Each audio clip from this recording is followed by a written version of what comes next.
Hello, all my garden nerds. It's Amy, the nerdy urban gardener. I have got a really bad case of powdery mildew on my sunchokes, and it's a pretty big bummer.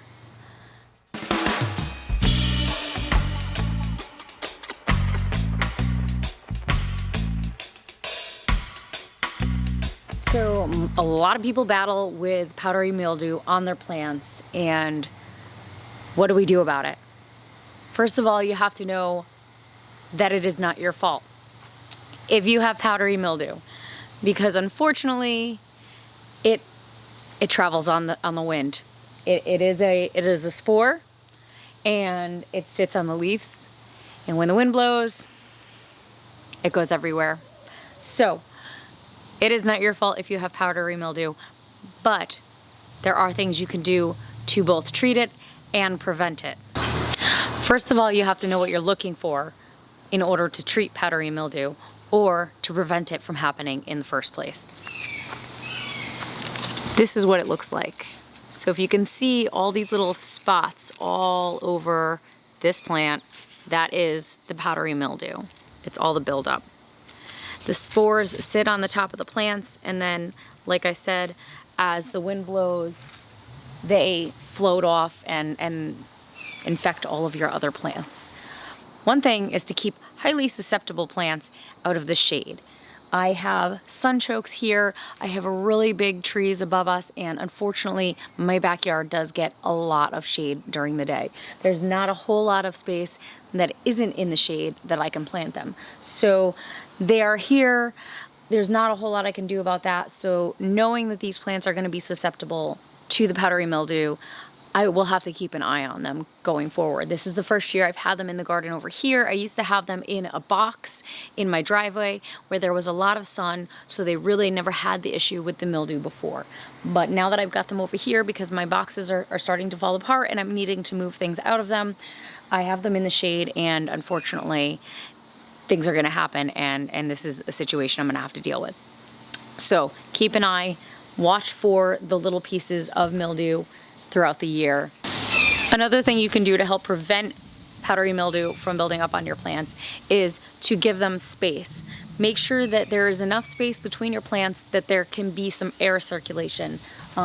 Again, it's a double whammy for me because the sunchokes kind of grow on their own. They are a highly aggressive plant, and they will grow together and crowd out the space. So there's not a whole lot I can do about that. For me, it's going to be more of a preventative measures in regards to spraying and cleaning and pulling out plants that I notice it on before they can spread it to other plants. Some different treatments that you can use on plants that have powdery mildew are a milk and water solution. Nobody knows why this works. If anybody out there knows scientifically why it works, please let me know in the comments, because I can't find anything online. All I know is it's something that people have been doing for years and years and years, and for whatever reason, it works. I've heard that the milk reacts with sunlight and air to create some sort of free radicals that are toxic to the mold spores. I don't know if that's accurate, but that's one theory that I've heard. So a solution of, I've heard a couple of different ratios, but one ratio is 60% water to 40% milk if you're doing liquid milk. I don't know what the ratio would be for a powdered milk. And then you just spray it on the plants wherever the powdery mildew is, and anywhere that you think it's going to get to. So milk and water is one option for helping to treat powdery mildew. Another option is baking soda. The high pH of baking soda makes for a very alkaline environment, and this really inhibits the spores from growing. You do have to be careful though, because you don't want too much of that on your plants or your soil, because it can actually have a negative effect on the soil and the plants if you use too much of it. But a baking soda and water solution can also help to prevent and to rid your plants of the powdery mildew. Neem oil is a great one. Neem oil packs a double whammy because it will inhibit the mold spores from producing. It will also stop it from spreading, because insects on the plants will pick up the spores and spread them to other plants. So that helps with that.